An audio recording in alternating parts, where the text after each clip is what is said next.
أما بعد فأعوذ بالله من الشيطان الرجيم بسم الله الرحمن الرحيم وأوحي إلى نوح أنه لن يؤمن من قومك إلا من قد آمن فلا تبتئس بما كانوا يفعلون صدق الله العلي العظيم وصدق رسوله النبي الكريم ونحن على ذلك لمن الشاهدين والشاكرين والحمد لله رب العالمين.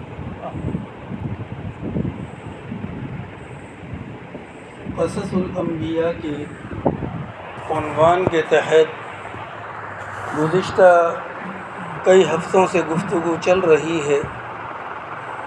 گزشتہ درس میں بات یہاں تک پہنچی کہ آدم علیہ السلام کے بعد ان کے بیٹے حضرت شیث علیہ السلام نبی بنے.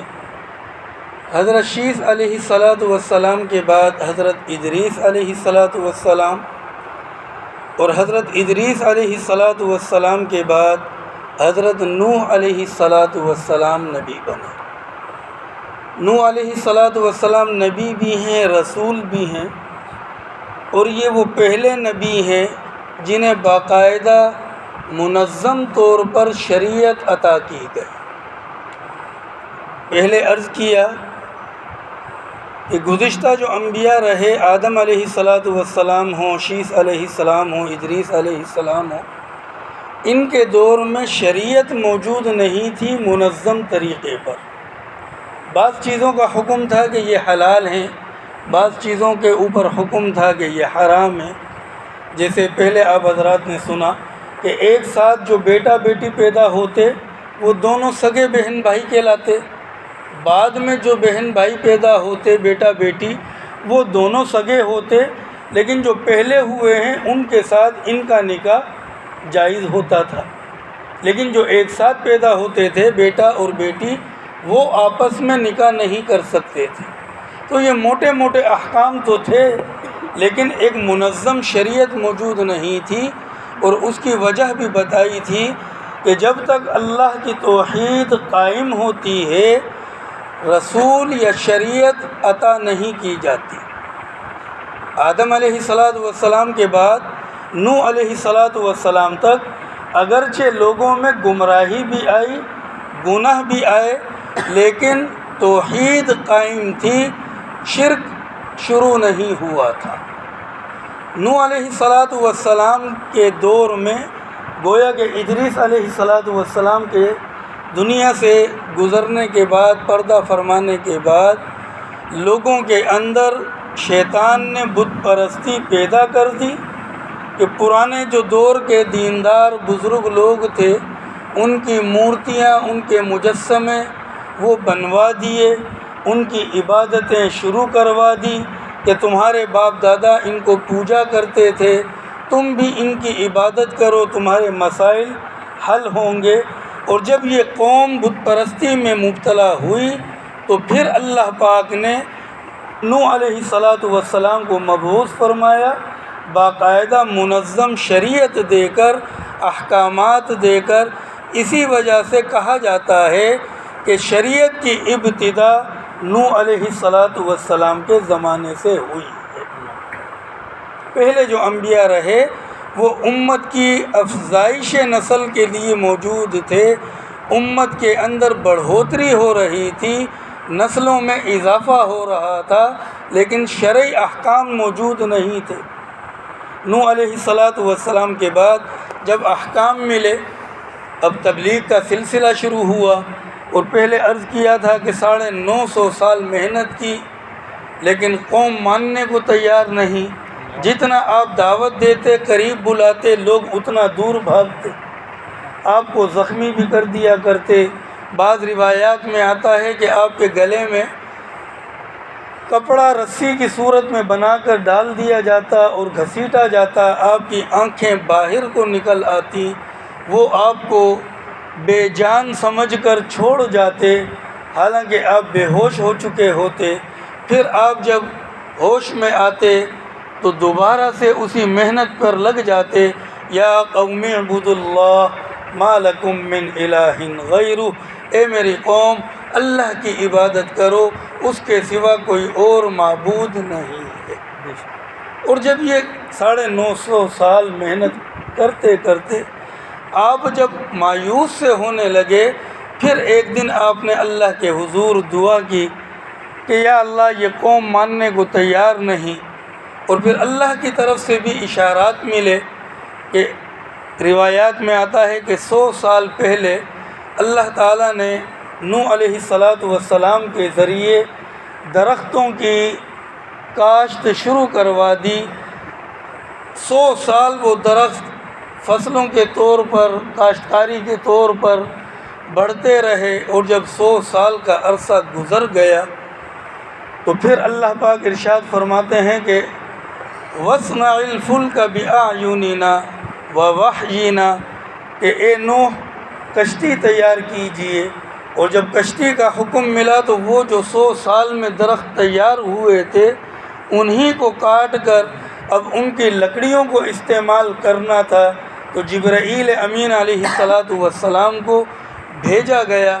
آپ نے وہ لکڑیاں کٹوائیں اور لکڑیوں کے ساتھ پھر وہ کشتی تیار کرنے کا طریقہ حضرت نوح علیہ السلام کو سکھایا بھی گیا اور آپ کی مدد بھی کی گئی کشتی بنانے میں.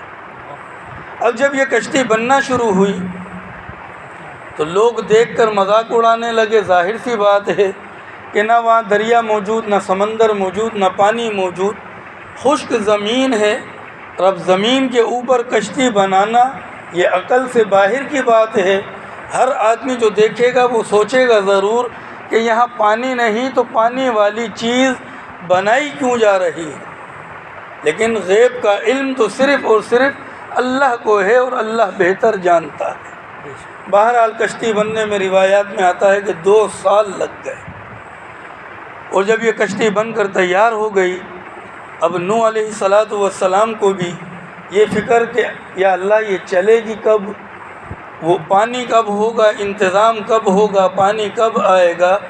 تو اللہ تعالیٰ سے جب یہ ہم کلامی ہوئی، وحی نازل ہوئی، تو پھر اللہ تعالیٰ نے اشارتاً فرمایا حتیٰ اذا جاء امرنا وفارت النور، کہ جب ہمارا حکم پورا ہوگا تو تندور میں سے پانی پھوٹ پڑے گا.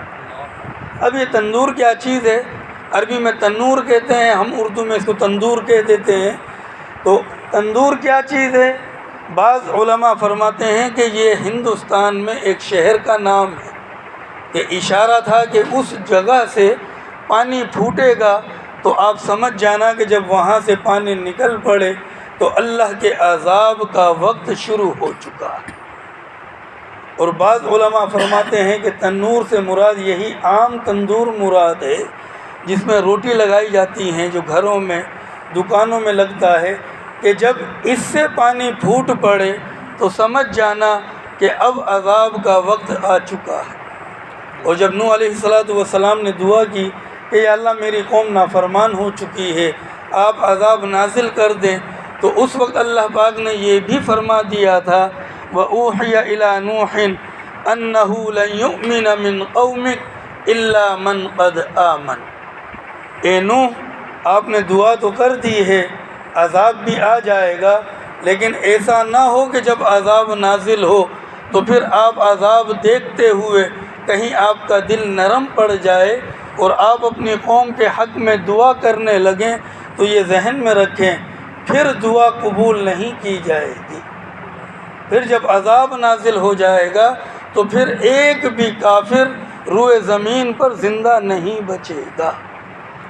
اب جب یہ اشارہ ملا کہ جی تندور سے پانی پھوٹ پڑا اور ادھر حکم ہوا کہ آپ کشتی کے اندر ہر چیز کا ایک ایک جوڑا سوار کر لیں، چاہے وہ پرندوں میں سے ہو، چرند میں سے ہو، حیوانات میں سے ہو، انسانوں میں سے ہو، اسی طرح جانوروں میں سے ہو، ہر چیز کا ایک جوڑا رکھ لیں.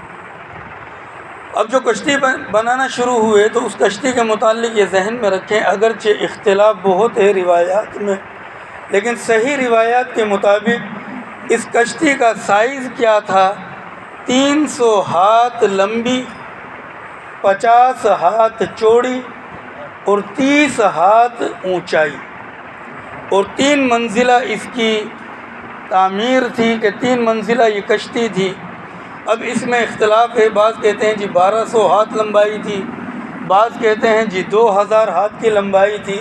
تو یوں سمجھیں کہ اگر ہم نوح علیہ السلام کے قد کو سامنے رکھتے ہوئے 300 ہاتھ ان کے شمار کریں تو پھر ہمارے 2000 ہاتھ بھی بن سکتے ہیں اور 3000 ہاتھ بھی بن سکتے ہیں، کیونکہ ان کا قد 180 فٹ تھا۔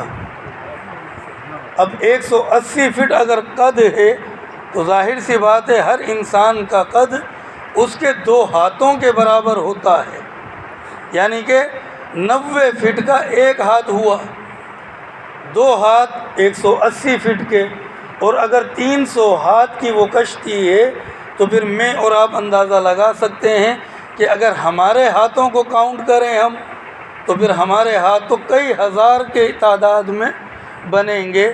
تو یوں روایات میں اختلاف ہے، کہیں 1200 ہاتھ کی بھی روایت ہے، کہیں زیادہ بھی ہے، کہیں کم بھی ہے۔ بہرحال صحیح روایات کے مطابق 300 ہاتھ اس کی لمبائی، 50 ہاتھ اس کی چوڑائی، 30 ہاتھ اس کی اونچائی، اور 3 منزلہ وہ کشتی تھی۔ اب آپ یہ بھی دیکھیں کہ نوح علیہ السلام کے زمانے میں جو کشتی بنی، اللہ پاک نے اس کو امت کے لیے نشانی کے طور پر آج تک برقرار رکھا۔ وَلَقَدْ تَرَكْنَاهَا آیَةً فَهَلْ مِن مُدَّکِرٍ، کہ ہم نے امت کے لیے اسے نشانی کے طور پر رکھ چھوڑا ہے تاکہ عقل پکڑنے والے اسے دیکھ کر عبرت حاصل کر سکیں۔ اب یہ نوح علیہ السلام کی جو کشتی بنی تھی، آج زمانہ اتنی ترقی کرنے کے باوجود چاہے وہ کسی بھی نمونے کی کشتی بنائے، چاہے پانی کا جہاز ہو، آبدوز ہو، سب میرین ہو، چاہے کوئی بھی کشتی ہو، کوئی بھی جہاز ہو، اس کا ڈیزائن اسی طرز پر ہے جو نوح علیہ السلام نے بنائی تھی۔ بظاہر دیکھنے کے اندر جس طرح کشتی ایک عجیب تکون نما انداز میں بنتی ہے، تو آج تک بڑے سے بڑا جہاز ہو پانی کا، یا چھوٹی کشتی ہو، یا سب میرین ہو، آبدوز ہو، جتنی بھی جدت آ گئی لیکن ڈھانچہ اس کا نقشہ اسی پر رہتا ہے جو نوح علیہ السلام نے اپنے زمانہ مبارک میں کشتی بنائی تھی۔ اب اس کو یوں بھی سمجھیں کہ نوح علیہ السلام کو جب حکم ملا کہ جانوروں کو، پرندوں کو اس میں سوار کریں، اب آپ کے ساتھ جو افراد تھے 80-82 افراد ہیں، کشتی اتنی بڑی، پرندوں کا بھی ایک ایک جوڑا اس میں رکھ لیا گیا، چھوٹے جانوروں کا، بڑے جانوروں کا، اوپر کی منزل پر پرندوں کو رکھا گیا، درمیان کی منزل میں انسانوں کو رکھا گیا، اور تیسرا سب سے نیچا جو مقام تھا، نچلا جو پورشن تھا، اس میں جانوروں کو رکھا گیا۔ اب بعض روایات میں یہ بھی آتا ہے کہ کشتی میں جب پرندوں کو رکھا گیا تو سب سے پہلے کشتی میں سوار ہونے والا پرندہ وہ طوطا تھا۔ طوطے کا جوڑا سب سے پہلے کشتی میں سوار ہوا، اور جانوروں میں سب سے آخری وہ گدھا تھا جو سوار ہوا۔ ظاہر سی بات ہے سب سے سست جانور بھی ہے، کام چور کہہ لیں، کچھ بھی کہہ لیں، بہرحال، اور شیطان بھی اسی گدھے کے دم کے ذریعے چھپ کر اس کشتی میں سوار ہوا، کیونکہ وہ جانتا تھا کہ آج روئے زمین پر اگر میں ٹھہر گیا تو آج تو کوئی بھی جاندار باقی نہیں بچے گا صرف وہی جو اس کشتی میں سوار ہو جائے گا۔ چنانچہ وہ گدھے کی دم کا سہارا لیتے ہوئے کشتی میں سوار ہو گیا۔ اب نوح علیہ السلام کی قوم اور آپ کے ماننے والے وہ تو آپ کے ساتھ سوار ہو گئے، اس موقع پر آپ کی جو مسلمان بیوی تھی وہ بھی سوار ہو گئی، 3 آپ کے بیٹے جو مسلمان تھے سام، حام، یافس، یہ تینوں بھی سوار ہو گئے۔ ایک آپ کی غیر مسلمہ جو بیوی تھی وہ پہلے ہی انتقال کر گئی، ایک بیٹا عابر نام کا وہ بھی پہلے انتقال کر چکا، البتہ ایک بیٹا جو موجود تھا، بعض کتابوں میں روایتوں میں نام آتا ہے کنعان، بعض میں نام آتا ہے یام، یہ دونوں ایک ہی لڑکے کے نام ہیں۔ کنعان بھی اسی بیٹے کا نام، یام بھی اسی بیٹے کا نام۔ اب نوح علیہ السلام جب کشتی پر سوار ہوئے، پانی پھوٹنے لگا۔ قرآن کریم میں مختلف مقام پر اللہ پاک نے اس واقعے کو بیان فرمایا، وَفَتَحْنَا أَبْوَابَ السَّمَاءِ بِمَاءٍ مُنْهَمِرٍ، کہ آسمان کے دروازے کھول دیے گئے جن سے پانی برسا تھا۔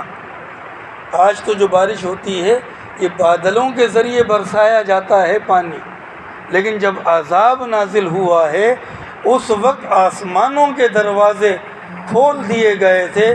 اور ایک حدیث مبارکہ میرے محبوب علیہ السلام نے فرمایا کہ پانی کے خزانوں میں سے بھی اللہ نے اتنا سوراخ کیا جتنا یوں سمجھیں کہ ایک انگوٹھی کا سوراخ ہوتا ہے، یا یوں سمجھے جیسے ایک بیل کی ناک کا سوراخ ہوتا ہے، اتنا سوراخ کھولا گیا تھا تو اتنی تباہی مچی تھی۔ یہ بھی خزانوں کا پورا منہ نہیں کھولا تھا، صرف اتنا حصہ کھلا جتنا کہ ایک نتنا گائے کا یا ایک انگوٹھی کا رنگ جو ہوتا ہے اتنا سوراخ ہوا۔ وَفَجَّرْنَا الْأَرْضَ عُيُونًا فَالْتَقَى الْمَاءُ عَلَىٰ أَمْرٍ قَدْ قُدِرَ، اور زمین کے بھی چشمے پھوٹ پڑے، ہر طرف سے یہ پانی برس رہا تھا۔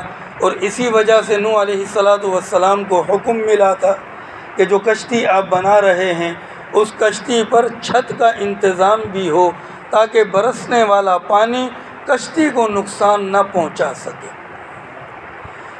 اب جب یہ سارا انتظام ہو گیا، نوح علیہ السلام باپ کی شفقت سے مجبور ہو کر یا بنی ارکب معنا ولا تکن مع الکافرین، اے میرے بیٹے ہمارے ساتھ سوار ہو جا، کافروں میں شامل مت ہو۔ اب بیٹا تو کفر میں مبتلا ہے، اب اس کا ذہن اور اس کا گمان تو یہی کہتا ہے کہ آخر پانی آئے گا بھی، عذاب آئے گا، برسات ہوگی، کتنا پانی جمع ہوگا، 5 میٹر 10 میٹر، لیکن یہ پہاڑ بلند و بالا، میں ان پر چڑھ جاؤں گا۔ اس نے جواب میں کہا قال سآوی الی جبل، میں اس پہاڑ پر سہارا لے لوں گا، پناہ لے لوں گا، یعصمنی من الماء، یہ پہاڑ مجھے پانی سے بچا لے۔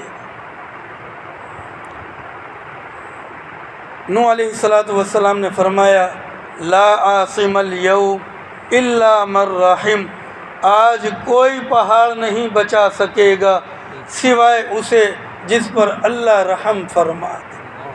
جب یہ گفتگو ہو رہی تھی، بعض علماء فرماتے ہیں کہ اللہ کی غیرت کو جوش آیا اور اللہ پاک نے پانی کو حکم فرمایا، اے پانی زمین پر کھڑا ہو کر کنعان میری قدرت کو چیلنج کرے کہ میرے عذاب کے مقابلے میں، میرے قہر کے مقابلے میں وہ ایک پہاڑ کو مددگار سمجھے، تو یہ میری غیرت گوارا نہیں کرتی۔ وحال بینہما الموج، ایک بڑی سی موج درمیان میں آئی، فکان من المغرقین، اور وہ اس موج میں غرق ہو گیا۔ جب یہ غرق ہوا تو نوح علیہ السلام نے پدری شفقت سے مجبور ہو کر کہ یا اللہ آپ نے مجھ سے وعدہ کیا تھا میرے اہل و عیال کو آپ بچائیں گے، تو اس موقع پر اللہ پاک نے ذرا سخت لہجے میں، سخت جملوں میں ارشاد فرمایا انہ لیس من اہلک، انہ غیر عمل صالح، اے نوح یہ تیرے اہل و عیال میں شامل نہیں ہے، اس کے اعمال تجھ سے جدا ہیں۔ ہماری بارگاہ کے اندر تو اعمال پر دار و مدار ہے، ایمان پر، اعمال پر، خلوص پر، یہاں یہ رشتے چلتے ہیں، حسب نسب کا رشتہ یہ ہماری بارگاہ میں مقبول نہیں کہ نبی کا بیٹا ہے تو اس لیے بچا لیا جائے، نبی کی بیوی ہے تو اس لیے بچا لی جائے۔ ہماری بارگاہ کے اندر یہ رشتے معتبر نہیں۔ یہاں ایک نقطہ یہ سمجھ لیں، وقت کے نبی ہیں، اولو العزم رسول ہیں، اللہ کے برگزیدہ نبی، جنہیں آدم ثانی بھی کہا جاتا ہے، دوسرا آدم، یعنی کہ جس طرح آدم علیہ السلام سے نسل چلی، پھر پوری قوم عذاب میں غرق ہو گئی، بعد میں اور لوگ جو تھے ان کا بھی انتقال ہونا شروع ہوا۔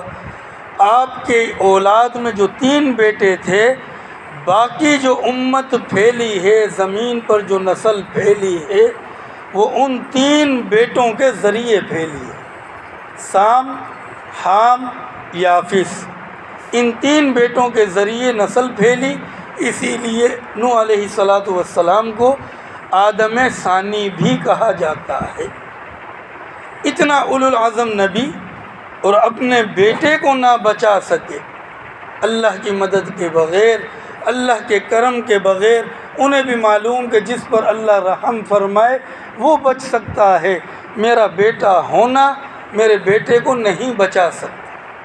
اور آج ہمارے معاشرے میں جی نمازیں نہ پڑھو، پیر صاحب کو اتنا نذرانہ دے دو جنت میں لے جائیں گے، فلاں مرید ہے پیر کے قدموں میں اتنی چادریں چڑھا دے، اتنا نذرانہ چڑھا دے، پیر صاحب گارنٹی دے دیتا ہے کہ ٹھیک ہے جی ہم جنت میں لے کر جائیں گے، ہمارا تجھ سے وعدہ ہے، فلاں اسکیم کے اندر اتنے پلاٹ ہمارے نام کی بکنگ کروا دو، ہمارا تم سے وعدہ ہے، جنت میں محل ہم دلوا دیں گے۔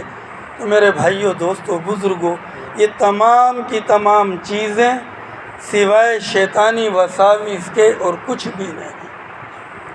آج بڑی آسانی سے ہم کہہ دیتے ہیں جی ہم نماز نہیں پڑھ رہے، فلاں کے مرید ہیں، پیر بخشوا دے گا، ہماری فلاں سے نسبت ہے، فلاں کی نسبت ہمیں بچا لے گی۔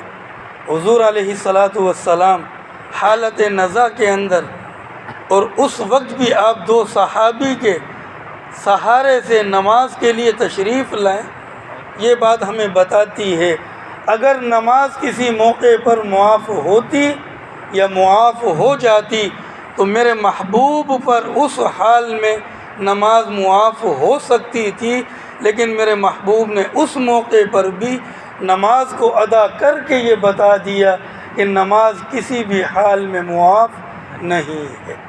تو یہ ہمارے معاشرے میں جو چلتی ہیں چیزیں سوائے دھوکے کے اور کچھ بھی نہیں، ایمان سے، دین سے، اسلام سے ان باتوں کا کوئی بھی تعلق نہیں۔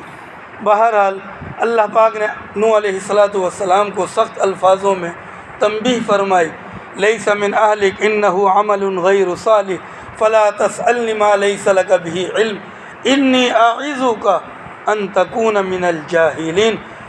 یہ تیرا بیٹا تیرے اہل سے نہیں ہے، جو تیرے فرما بردار ہیں وہ تیرے اہل میں سے ہیں، ان کی حفاظت ہمارے ذمے، اور اگر تو نے انی اعظک ان تکون من الجاہلین، اگر میری نصیحت کے بعد بھی تو نے اس طرح کی باتیں کی، ایسا نہ ہو اے نوح تو بھی پھر جاہلوں میں شامل ہو جائے۔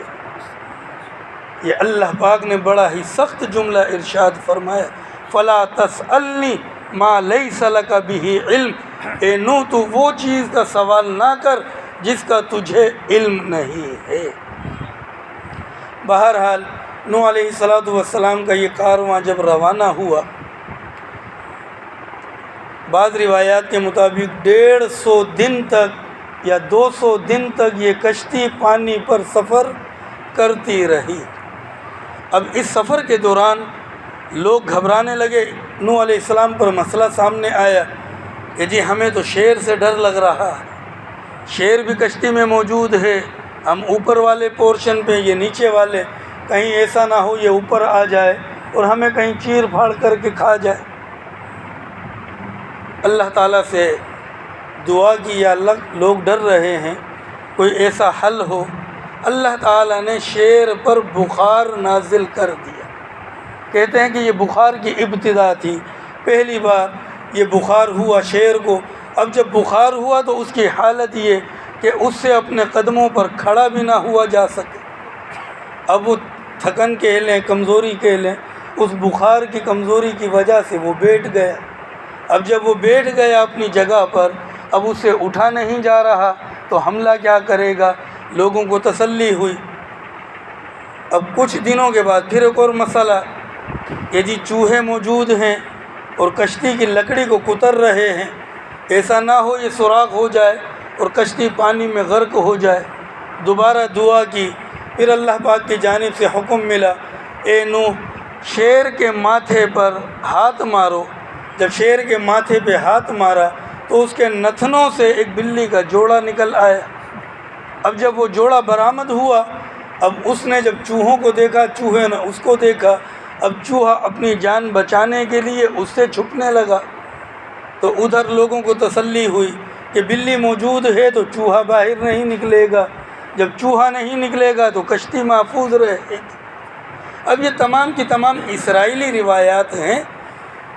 اب انہیں ہم سچ بھی مان سکتے ہیں اور جھٹلا بھی نہیں سکتے، کیونکہ ہمارے پاس کوئی دوسری دلیل نہیں، لیکن سچ بھی نہیں کہہ سکتے کہ سچ کہنے کے لیے بھی کوئی دلیل نہیں۔ بہرحال اسرائیلی روایات ہیں، سچ بھی ہو سکتی ہیں، جھوٹ بھی ہو سکتی ہیں، ان کا صحیح علم اللہ بہتر جانتا ہے۔ لیکن ہمیں ضرورت نہیں کہ ہم اس بحث میں پڑیں کہ یہ صحیح ہے یہ غلط ہے، یہ ہمارا کام بھی نہیں ہے۔ اگر صحیح ہے تب بھی ہمارے ایمان سے اس کا کوئی تعلق نہیں، اگر صحیح نہیں ہے تب بھی ہماری آخرت سے اس کا کوئی تعلق نہیں ہے۔ جب یہ بہرحال 150 دن کا 200 دن کا سفر مکمل ہوا، نوح علیہ السلام کو جب محسوس ہونے لگا کہ اب آسمان کا پانی رک گیا ہے، یا زمین کی چشمے جو ہے، زمین سے جو چشمے پھوٹے تھے ان کی رفتار کم ہو چکی ہے، تو کہتے ہیں کہ کوے کو بھیجا گیا کہ آپ جاؤ اور جا کر حالات کا اندازہ کرو، خبر لے کر آؤ کہ کیا حالت ہے روئے زمین کی۔ کوا نکلا لیکن کئی دن گزر گئے، واپس نہیں لوٹا۔ اس کے بعد بعض روایات کے مطابق فاختہ کو بھیجا گیا اور بعض روایات کے مطابق کبوتر کو بھیجا گیا۔ اب بعض لوگ جو فاختہ کو مانتے ہیں کہ فاختہ کو بھیجا گیا اور فاختہ خبر لے کر آئی، اور اس کے پنجوں کے اندر کچھ گیلی کچھ سوکھی مٹی بھی لگی ہوئی تھی، اسے دیکھ کر نوح علیہ السلام نے اندازہ لگایا کہ ہاں یہ عذاب اب رک گیا ہے، اور زمین پر کئی جگہ پر کئی مقامات پر یعنی کہ خشکی بھی آنا شروع ہو گئی ہے۔ تو اس لیے بعض ملکوں کے اندر فاختہ کو امن کا نشان کے طور پر سمجھا جاتا ہے اور اسے اپنے جھنڈوں پر لگایا جاتا ہے کہ فاختہ امن کی خبر لے کر آئی تھی، اور یہ پرندہ امن کا گہوارہ ہے، امن کا پیامبر ہے، اس لیے بعض ملک کے اندر اس کو امن کا نشان سمجھا جاتا ہے۔ لیکن بعض روایات کے مطابق کبوتر جب پیغام لایا تو اس کے پنجوں پر کچھ گیلی کچھ سوکھی مٹی لگی ہوئی تھی، تو بعض روایات کے مطابق اس کو اس خوشخبری لانے کے عوض بدلے کے طور پر اللہ پاک نے اس کے گلے کے اندر ایک قوس قزح کے رنگ کی ایک گولائی عطا کر دی، ہار نما۔ ہم کبوتر کو کبھی اگر دیکھیں نا تو اس کی گردن کے اندر ایک خوبصورت سا کلر کا گولائی بنی ہوئی ہوتی ہے، جیسے کوئی مالا پہنی ہوئی ہو یا ہار ہوتا ہے، کہ کہتے ہیں کہ اس کو خوشی کے طور پر اللہ نے انعام کے طور پر یہ رنگ عطا کیا۔ اس سے پہلے اس کی گردن میں یہ رنگ نہیں ہوا کرتا تھا۔ یہ خوشخبری جو لے کر آیا، لوگوں کو اطمینان ہوا اس کی خبر سے، اور نوح علیہ السلام کی کشتی واستوت علی الجودی وقیل بعدا للقوم الظالمین، کہ جودی مقام پر یہ کشتی رکی اور ظالمین کی پہنچ سے دور ہوئی، برے لوگوں سے اللہ نے نجات عطا کی۔ تو پھر اللہ پاک نے حکم دیا، یا نوح اہبط بسلام منا وبرکات علیک وعلی امم ممن معک، اے نوح علیہ السلام آپ زمین پر اتریے اور برکتوں کے ساتھ اس مقام پر آپ آرام کیجئے، قیام کیجئے، اور اس کے بعد جب نوح علیہ السلام اپنی قوم کے ساتھ زمین پر اترے، اللہ کا حکم نازل ہوا، وقیل یا ارض ابلعی ماءک ویا سماء اقلعی وغیض الماء، اے آسمان اپنے پانی کو روک لے، اے زمین اپنے پانی کو اپنے اندر جذب کر لے، اے ہوائیں پانی کو خشک کر دیا جائے۔ یہ تمام احکامات جب ملے، ہر طرف سے پانی خشک ہونے لگا۔ نوح علیہ السلام جب یہاں رکے جودی مقام پر، آج بھی روئے زمین پر قرآن کی اس آیت کے مطابق وَلَقَدْ تَرَكْنَاهَا آیَةً، کہ ہم نے اس کشتی کو علامت اور نشانی کے طور پر دنیا میں موجود رکھا تاکہ لوگ عبرت حاصل کریں، عقل پکڑیں۔ کہتے ہیں کہ ترکی کا کوئی علاقہ ہے، وہاں یہ کشتی موجود ہے، اور بڑا طول و عرض آج بھی اس کا دیکھا جا سکتا ہے کہ اللہ تعالیٰ نے کتنا بڑا ایک شاہکار تھا جو نوح علیہ السلام کے ذریعے بنوایا۔ اور یہ بھی ذہن میں رکھیں کہ یہ لکڑی کا جو کام ہے، کارپینٹر کا کام یا کھاتی کا کام کہہ لیں، یہ نوح علیہ السلام وہ واحد انسان تھے، پہلے انسان تھے دنیا میں جنہوں نے یہ کارپینٹر کا کام کیا۔ اس سے پہلے لکڑی کا کام کبھی کسی نے کیا نہیں تھا، اور نہ ہی نوح علیہ السلام جانتے تھے۔ اسی لیے مدد کے طور پر جبرائیل علیہ السلام کو بھیجا گیا تاکہ وہ طریقہ بتاتے جائیں، نوح علیہ السلام بناتے جائیں۔ بہرحال کھاتی کا کام، کارپینٹر کا کام، اس کی ابتدا نوح علیہ السلام سے ہوئی ہے۔ بہرحال جب یہ کشتی وہاں رک گئی، نوح علیہ السلام اپنی قوم کے ساتھ وہاں اترے۔ اس کے بعد انسانی نسل کا جو سلسلہ ہے یہ سام سے، حام سے اور یافس سے پھیلا۔ جتنے بھی عرب ممالک ہیں یہ ہیں سام کی اولاد میں سے۔ جتنے بھی عرب ہیں، حضور علیہ السلام آپ کا تعلق بھی آباء و اجداد سے جو جڑے گا۔ آپ نے کبھی جب شجرہ سنا ہو، اکثر مولانا طارق جمیل صاحب بیان جو کرتے ہیں تو ان کا تعلق جا کے سام سے جڑتا ہے۔ اور جتنے بھی عرب گزرے ہیں دنیا کے اندر، چاہے وہ بنی اسرائیل کے بعد کے ہوں، بنی اسرائیل سے پہلے کے ہوں، یعنی کہ عرب نسل جتنی بھی دنیا میں آئی ہے ان کا تعلق سام سے جا کر جڑے گا۔ سام کے بعد پھر نوح سے پھر ادریس سے پھر شیث سے پھر آدم علیہ السلام۔ اور جو سام ہو گئے، اس کے بعد حام جو ہیں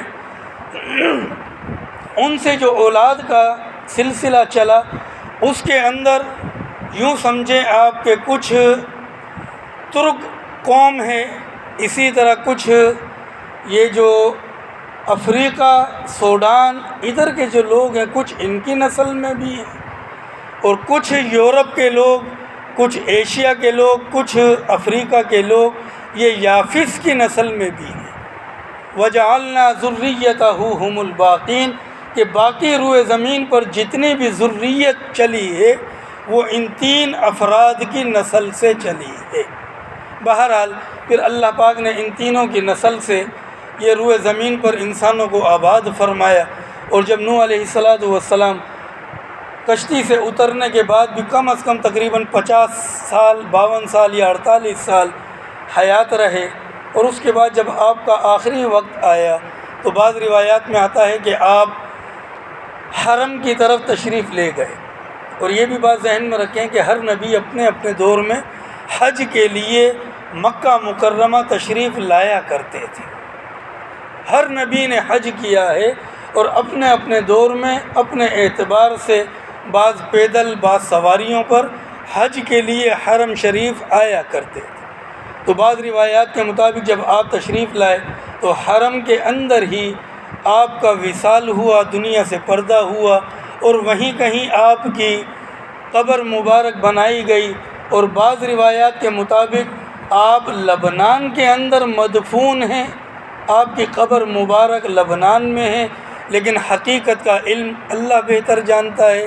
پہلے بھی عرض کیا تھا، آدم علیہ السلام سے لے کر عیسیٰ علیہ السلام تک ہر نبی کے متعلق اختلاف موجود ہے کہ فلاں کی قبر کہاں ہے، فلاں کی کس ملک میں ہے۔ اتفاق کسی کا بھی نہیں ہے کسی پر، لیکن اختلاف ہے۔ ہم انکار بھی نہیں کر سکتے، اقرار بھی نہیں کر سکتے۔ اسرائیلی روایات کے مطابق ہیں تمام معاملات، اللہ بہتر علم جانتا ہے، لیکن ہمیں اتنا معلوم ہے کہ حضور علیہ الصلاۃ کا روضہ مبارک، آپ کی آخری آرام گاہ، وہ مدینہ منورہ میں موجود ہے۔ اس پر ساری دنیا کا اتفاق ہے۔ ہاں، اس کا اگر کوئی انکار کرے گا وہ اسلام سے خارج ہو جائے گا۔ باقی علماء پر اختلاف موجود ہے۔ بہرحال نوح علیہ السلام جب دنیا سے پردہ کر گئے تو اس کے بعد قوم جو ہے توحید پر رہی، لیکن پھر آہستہ آہستہ پھر شیطان کے مکر و فریب کے اندر مبتلا ہو گئی، اور پھر دوبارہ سے جب بت پرستی شروع ہوئی، اور بت پرستی کے انجام میں اللہ نے پھر ایک نئے نبی کو دنیا میں مبعوث فرمایا، جنہیں میں اور آپ حضرت ہود علیہ السلام کے نام سے جانتے ہیں۔ ان کی قوم عاد کے نام سے مشہور ہے۔ زندگی رہی تو انشاءاللہ اگلے درس میں عرض کریں گے کہ ہود علیہ السلام کو کس طرح نبوت ملی، کس طرح معاملات ہوئے، قوم کے ساتھ کیا رویہ رہا، قوم کا کیا رویہ رہا۔ اللہ پاک سے دعا ہے اللہ پاک مجھے اور آپ کو تمام انبیاء علیہم السلام کی عظمت نصیب فرمائے، اور محبوب کریم علیہ السلام کی عظمت اور فضیلت مجھے اور آپ کو نصیب فرمائے۔ وآخر دعوانا ان الحمدللہ رب العالمین۔ الحمدللہ رب العالمین۔ ربنا آتنا فی الدنیا حسنۃ وفی الآخرۃ حسنۃ۔ یا اللہ، جو کہا گیا سنا گیا، یا اللہ اس پر عمل کی توفیق عطا فرما۔ یا اللہ ایمان کی ترقی اور مضبوطی نصیب فرما۔ یا اللہ ہمارے ایمان کی حفاظت فرما۔ یا اللہ بے ایمانی سے، بے دینی سے ہم سب کی حفاظت فرما۔ یا اللہ ہمارے نسلوں میں ایمان کو، اسلام کو، دین کو زندہ فرما۔ یا اللہ ان کے ایمان کی، یا اللہ اسلام کی، دین کی حفاظت فرما۔ یا اللہ حیا کا شعبہ، یا اللہ ہمارے گھروں میں، ہماری ذات میں زندہ فرما۔ ہماری نسلوں میں، بالخصوص ہماری بچیوں میں، یا اللہ حیا کو زندہ فرما۔ بے حیائی سے ہم سب کی حفاظت فرما۔ یا اللہ عزتوں کی محافظت نصیب فرما۔ یا اللہ عزتوں کی حفاظت نصیب فرما۔ یا اللہ ہماری نسلوں کی حفاظت فرما۔ ہماری جان مال عزت آبرو کی حفاظت فرما۔ اعمال صالحہ میں ترقی عطا فرما۔ یا اللہ دین کو ترقی عطا فرما، اسلام کا بول بالا فرما۔ یا اللہ تمام عالم اسلام کو غلبہ نصیب فرما، مظلوموں کی مدد و نصرت فرما۔ یا اللہ دین کے تمام شعبوں کو ترقی عطا فرما، دین کا کام کرنے والوں کو ترقی اور کامیابی عطا فرما۔ یا اللہ ہمارے مرحومین کی بخشش و مغفرت فرما، ہمارے بیماروں کو شفائے کاملہ نصیب فرما۔ یا اللہ ہماری تمام چھوٹی بڑی پریشانیاں دور فرما۔ ربنا تقبل منا انك انت السميع وتب علينا انك انت التواب۔ صلی اللہ تعالی علی خیر خلقہ سیدنا محمد آمین برحمتک یا اللہ۔ سبحان اللہ۔